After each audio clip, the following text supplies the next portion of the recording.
শেহতীয়াকৈ যোৱাকালি ৰাতি শশাংক শ্ৰেষ্ঠ আৰু ৰঞ্জিত শ্ৰেষ্ঠক পুলিচে গ্ৰেপ্তাৰ কৰিছে আৰু আমি দেখিবলৈ পাইছোঁ যে যি ধৰণে কেৱল মাত্ৰ বিধায়ক বিশ্বজিৎ ফুকন ডাঙৰীয়াৰ ঘনিষ্ঠ হোৱাৰ কাৰণেই চীনা মাটিৰ কাপত যি ধৰণে চাহৰ আপ্যায়ন কৰা হৈছে, যি ধৰণে বেকাৰী বিস্কুটেৰে আপ্যায়ন কৰা হৈছে, ই আৰক্ষী প্ৰশাসনৰ কাৰণে আচলতে খুবেই এটা দুখজনক আৰু পুতৌ লগা খবৰ।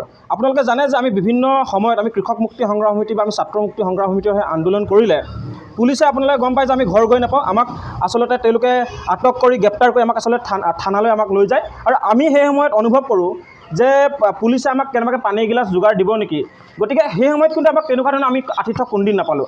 13 বছৰীয়া এটা দীঘল পৰিক্ৰমা আমি তেতিয়া কিন্তু এনেকুৱা ধৰণৰ কোনো আপ্যায়ন নাপালোঁ। কিন্তু শেহতীয়াকৈ দেখিছোঁ যে কেৱল মাত্ৰ এজন বিধায়কৰ ঘনিষ্ঠ হোৱাৰ কাৰণে তেখেতলোকক আচলতে ৰাজআতিথ্য প্ৰদান কৰা হৈছে। আৰু কাক ৰাজআতিথ্য প্ৰদান কৰিছে? যিসকলে আচলতে দুটাকৈ নাবালকক প্ৰথমে পিঠিত মৰিয়াই পিঠিৰ আচলতে ছাল বাকলি এৰুৱাই দিলে, তাৰপিছত নিমখ ছটিয়াই দিছে, গৰম পানী ছটিয়াই দিছে, তাৰপিছতে ভোট জলকীয়া সানি দিছে। গতিকে ইয়াৰ পিছত তেনেকুৱা মূল অভিযুক্তকেইজনক দোষীকেইজনক আচলতে এনেধৰণে আচলতে ৰাজআতিথ্য প্ৰদান কৰিব, এই কথাটো খুবেই গৰিহণাৰ যোগ্য, পুলিচৰ কাৰণেও খুব গৰিহণাৰ যোগ্য। আৰু শেহতীয়াকৈ আচলতে আপোনালোকে চাই দেখিব যে বৰপথাৰ থানাত এটা আচলতে গোচৰ ৰুজু হৈছে 41/25 আৰু এই থানাত যিহেতু বৰপথাৰ থানাত যিটো গোচৰ ৰুজু কৰিছে, ইয়াতে BNSৰ আচলতে 4টাকৈ ধাৰা লগোৱা হৈছে। ইয়াতে 120-2, 123, 308-2 আৰু 3-5 কেৱল মাত্ৰ BNSৰ 4টা ধাৰা লগাই তেখেতলোকে পুলিচে দায়িত্ব সামৰিব খুজিছে।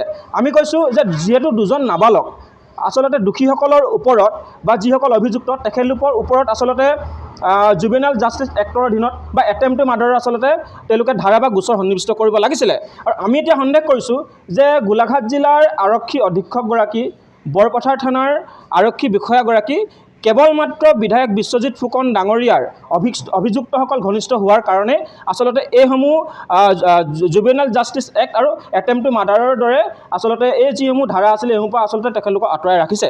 গতিকে আমি পুনৰ কৈছোঁ যে যি ধৰণে আৰক্ষীয়ে দোষীসকলক নিৰাপত্তা প্ৰদান কৰিছে ই খুবেই লজ্জাজনক কথা।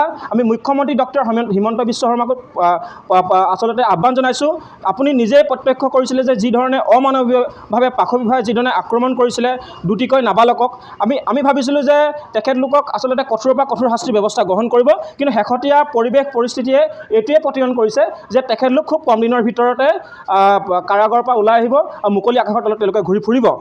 নাৰকীয়া কাণ্ড সংঘটিত কৰা যি দুই শ্ৰেষ্ঠ তেওঁলোকক যেতিয়া ৰাজআতিথ্য প্ৰদান কৰিছিলে সেই সময়ত কিন্তু গোলাঘাটৰ যিগৰাকী অতিৰিক্ত আৰক্ষী অধীক্ষক দাস তেওঁ নিজে উপস্থিত আছিল।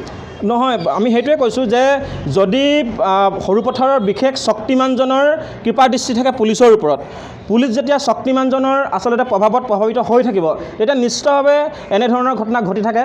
ইতিমধ্যে আপোনালোক গম পাইছে যে মানুহৰ পুলিচ প্ৰশাসনৰ আচলতে ওচৰত যি আচলতে বিশ্বাস থাকিবলৈ বিশ্বাস নোহোৱা হৈছে আৰু সেইকাৰণে আচলতে আপোনালোকে দেখিলে যে গেলাবিলৰ নিচিনা ঠাইত মৰেল পুলিচিঙৰ দৰে ঘটনা আচলতে সংঘটিত হ'বলৈ পালে। যিকোনো খবৰৰ বাবে যোগাযোগ কৰক 7099017330 লগতে 7099017110 নম্বৰত।